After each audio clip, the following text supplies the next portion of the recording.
अब question number 3 देखिए क्या लिखा है। क्वेश्चन नंबर 3 लिखा है 2 किलोग्राम सेब 1 किलोग्राम अंगूर का मूल्य किसी दिन ₹160 था।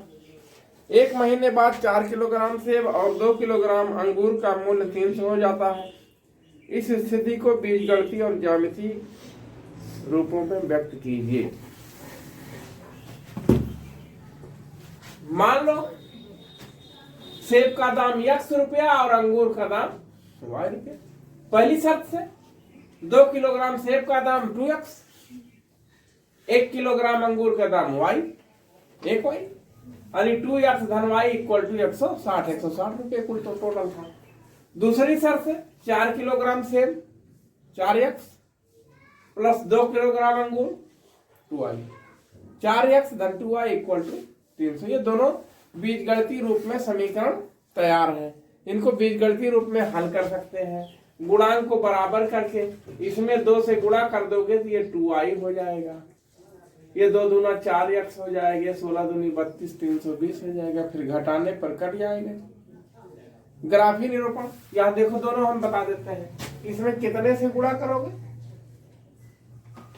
2 से, दोनों पक्षों में। तो ये हो जाएगा 2 दूना 4X धन 2Y बराबर 16 दूनी 32, 320। ये दूसरा दिया है 4X प्लस 2Y। ये तो वही लगभग बराबर के ही आसपास है ना, देख रहे हो ना। ये केवल इसको अब व्यक्त करना है बीजगणितीय रूप में। बीजगणितीय रूप में ये व्यक्त हो गया, इसको हल नहीं करना है, हल नहीं करना है। अब ग्राफी निरूपण में समीकरण 1 को देखिए, समीकरण 1 का ग्राफी निरूपण कैसे करेंगे?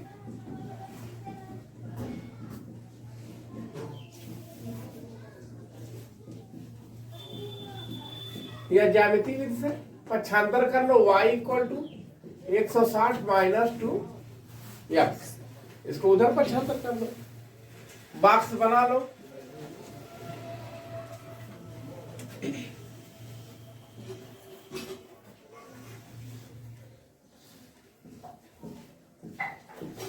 इसमें x लिख दो, इसमें y। बड़ी बड़ी रीडिंग इसमें आएगी, देख रहे हैं ना। x बराबर अगर 0 रख दो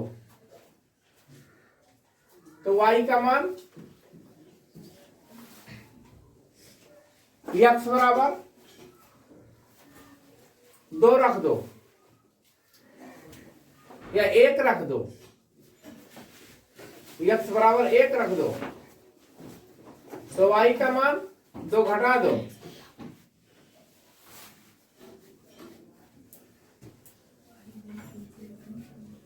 और अगर बड़ी गिनती रखना चाहते हो तो और ज्यादा आएगा। 100 रख दो, 50 रख दो, इस तरीके से तो छोटे में आएगा। x बराबर 4 रख दो, 3 रख दो, 2 रख दो। इस 2 रखते हैं, 2 दूना 4, x बराबर 2 रख दो। क्या आएगा? 4 घटाओगे नहीं तो x बराबर -1 रख दो,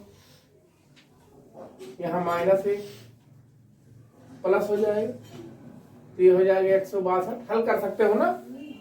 x बराबर 2 रख दो, -2 तो 2 दूना माइनस माइनस प्लस हो जाएगा, ये हो जाएगा -2 रखने पे 100। ऐसे ही नहीं। इसी प्रकार दूसरा वाला समीकरण 2 का ग्राफी निरूपण।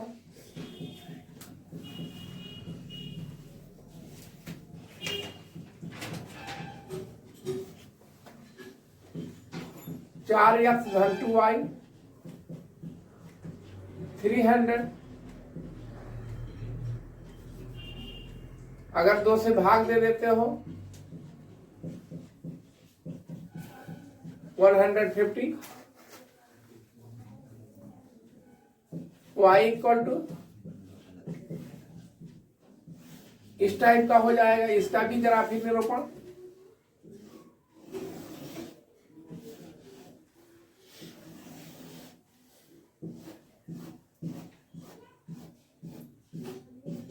यक्स लिख दो यहाँ, यक्स बराबर 0 रख दो,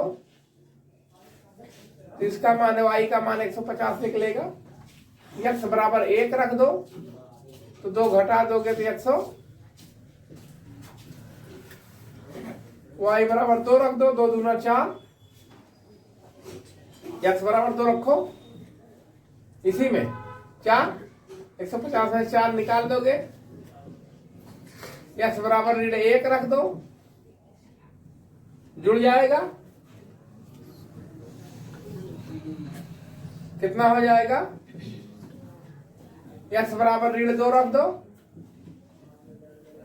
क्या हो जाएगा, ऐसे ही। अब आप ग्राफी निरूपण करने के लिए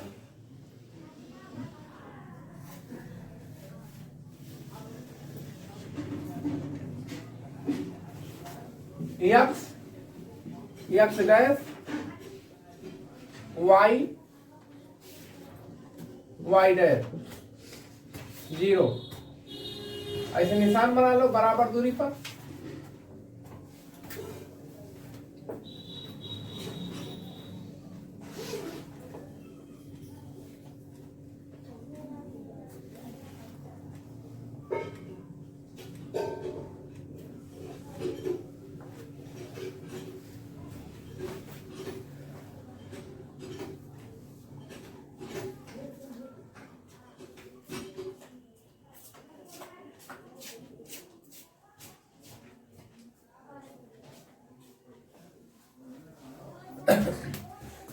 एक, दो, तीन, चार, पाँच, छ, -1, -2, -3, -4, -5, -1, -2, -3, यहां तक समझ में आया। यहाँ देखो 1, 2, 3, 4, 5, ये तो बहुत बड़ी बड़ी गिनती है।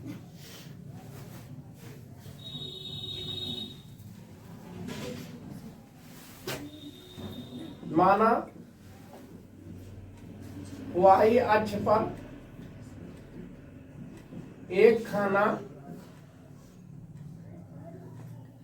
बराबर 100 भाग, एक खाना बराबर 100 भाग।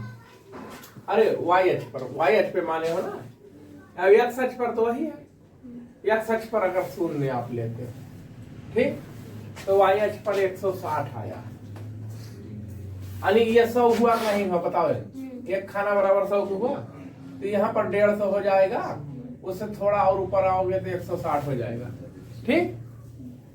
तो इसको इसे आगे बढ़ा दो, या आगे क्या बढ़ाओगे, यही कटिंग कर दो, इसे निशान बन गया, ये आपका हो गया कितना 0, 100। अब देखो एक सच पर एक खाना ये है, और इस पे 158 आओगे तो 150 ये है, तो 2 और कम कर लो, ये पे आइए। अरे 100 से ज्यादा, 100 के अद्धे पे 150 होगा, वाई पर ये 100 हुआ, उसके बाद आधा करोगे 50 होगा, और उसमें से 2 कम कर दो। अरे अब मतलब इससे आएगा 50 के ऊपर जाएगा। अरे मान लो यही थोड़ा सा, ये 160 था ना, उसी के नीचे वहां सपोज दैट यही मान लो 100, वो तो ग्राफ पेपर में देखोगे तो महीन महीन खरवा दिखेगा, उसी हिसाब से तो ये ऐसे ऊपर इसको आगे बढ़ाओ।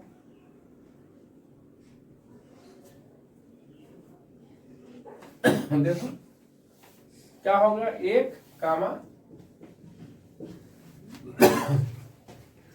अब देखो 2, ये 2 हो गया, 156 और नीचे आएगा,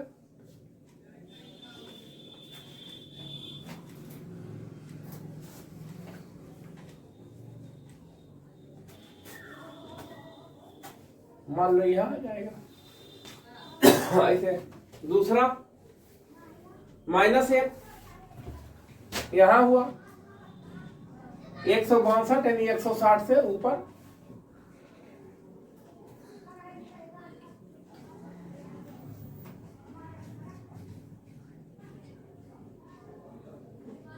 ये मान लो है, हाँ -2 ले लो, -2 यहाँ है, कितना है 164, 164 और ऊपर मान लो ऐसे चलो थोड़ा सा मान लो ये अभी नहीं सचिना ऐसे खींच दो। ये किसका वाला हो गया, कौन सा समीकरण, पहले वाले का। अरे 2x धन y इक्वल टू 100। इसी प्रकार इनका देखो 0 150 150 ही अध्यक्ष मान लो 0 हो गया 150। दूसरा 1 148 एक यहाँ है 148 है, इसे नीचे ले जाओ तो यहां मिल जाएगा 2 146 146 थोड़ा सा और नीचे तो देखो यहां हो जाएगा 2 146। इसी प्रकार -1 152 -1 यहाँ 152 150 150 मान लो ये है, उसी से थोड़ा ऊपर 150 ये है, इसी से थोड़ा ऊपर ले आओ यहां मान लो है। ऐसे फिर देखो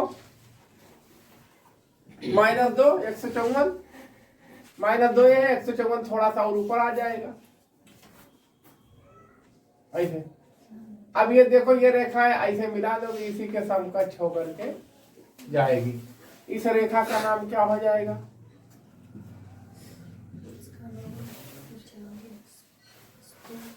चार x धन 2y इक्वल टू 300। यही हो गया फील्ड। समझ में आया। इस तरीके से आप ग्राफ पेपर पर प्रदर्शित करोगे तो आपको और स्पष्ट दिखाई पड़ेगा।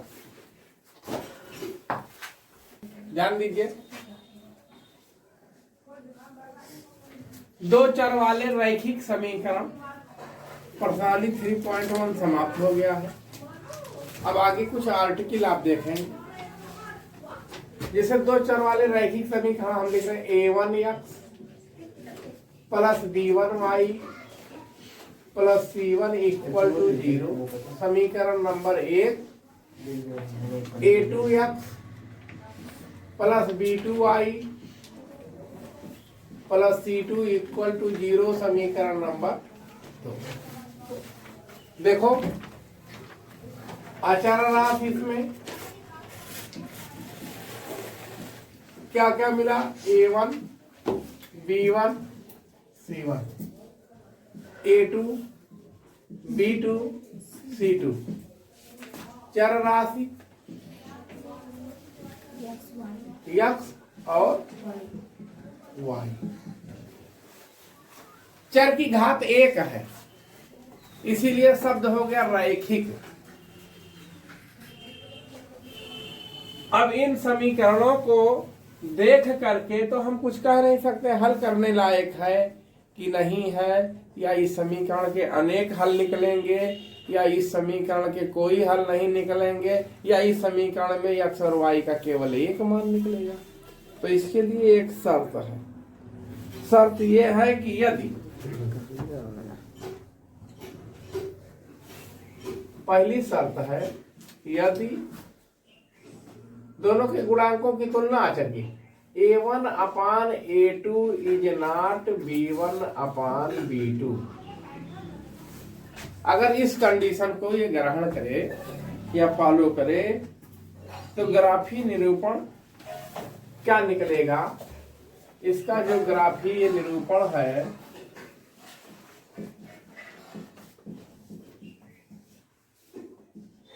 प्रतिच्छेद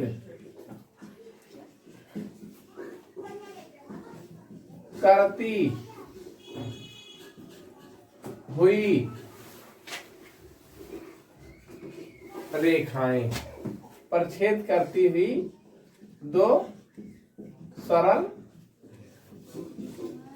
रेखाएं होंगी। ये हल करने पर केवल एक मान, केवल एक अद्वितीय हल प्राप्त होगा। ऐसे कंडीशन में यदि समीकरण में a1 upon a2 is not b1 upon b2 हो जाए तो ऐसी प्रकृति में अगर ग्राफी निरूपण करोगे तो दो रेखाएं क्या करेंगी, ये x अक्ष है, x डैश y डैश, दो रेखाएं, एक अगर इधर से चली गई दूसरी तो ये कहीं कहीं क्या करेगी, परिच्छेद करेगी ना, दो रेखाएं परिच्छेद करेगी ऐसी कंडीशन में। दूसरा कंडीशन, यदि a1 upon a2 equal to b1 upon b2 equal to c1 upon c2 हो, तो यहां क्या होगा, ग्राफी निरूपण इसका क्या होगा, समपाती रेखाएं होंगी, ये इनका ग्राफी निरूपण समपाती रेखाएं होंगी और इसके x और y के कितने मान मिलेंगे, इसके अनंतः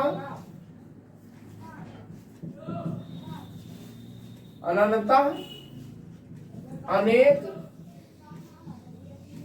हल प्राप्त होंगे, यानी x और y के तमाम मान प्राप्त होंगे इस तरीके से। तीसरा, यदि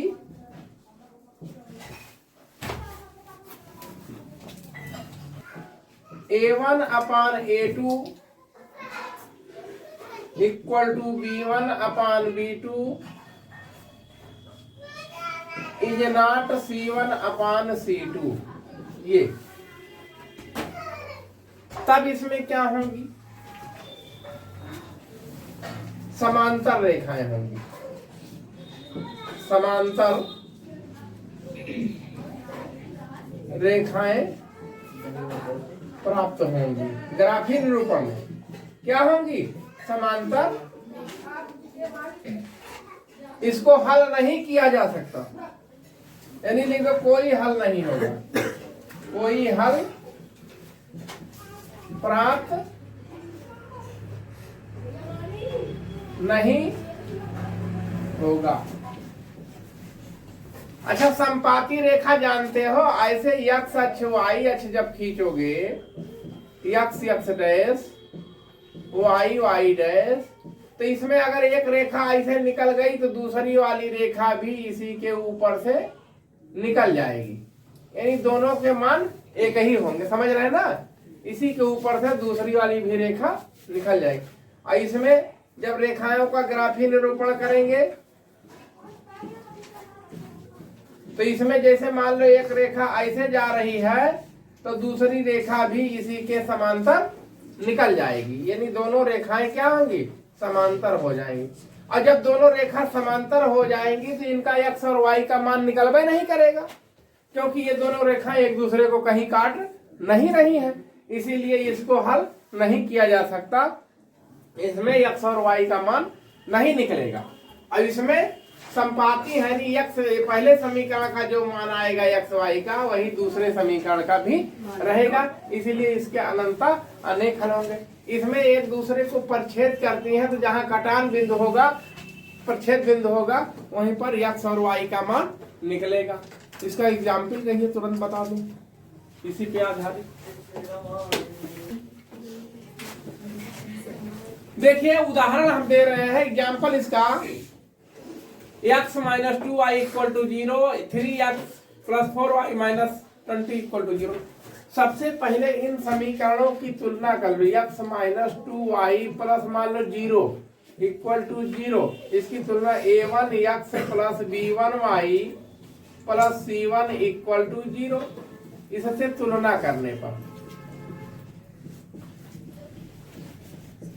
क्या निकलेगा बच्चों? A1 का गुणांक 1, B1 का गुणांक -2, C1 का गुणांक, देख रहे हैं। इसी प्रकार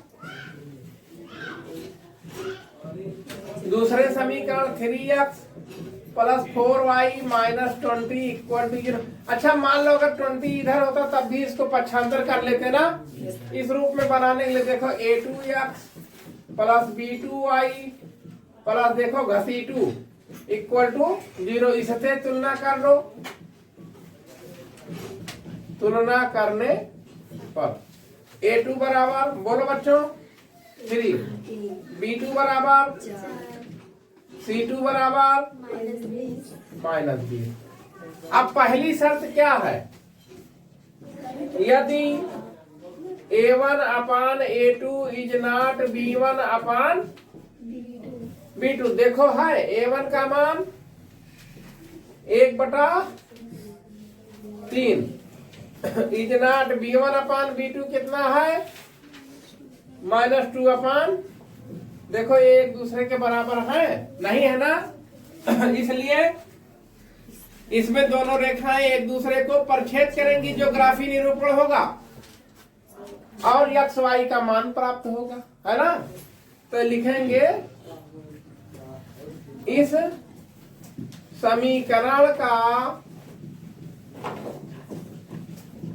अद्वितीय हल प्राप्त होगा। अब इसके बाद हल कर लोगे। जब ये कंडीशन मिलेगी तो अब इन समीकरणों को हल करोगे। इसलिए हल करने पर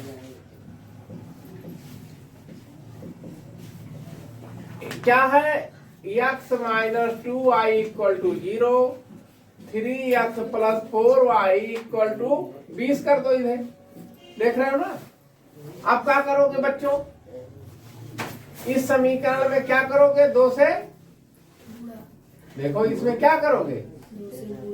तो 2x हो जाएगा -2 दूना 4y = 0। अब ये हो जाएगा 3x + 4y = 20। जोड़ने पर कट जाएगा 3 2 5, x = 20, x = 5। अब x का मान रख दो समीकरण 1 में। x - 2y = 0, इसका मान 4 - 2y = 0। पक्षांतर करोगे 2y = 4, x y = 4/2। अब देखो x और y के एक ही मान तो कुल मिले, तो इसीलिए इसे कहते हैं अद्वितीय हल। ग्राफी निरूपण करोगे ऐसे तो वो रेखा क्या करेगी? एक दूसरे को कहीं काट देगी। समझ में आया? बस इसी तरीके से और सवाल लगाइएगा, नहीं आएगा तो पूछिएगा।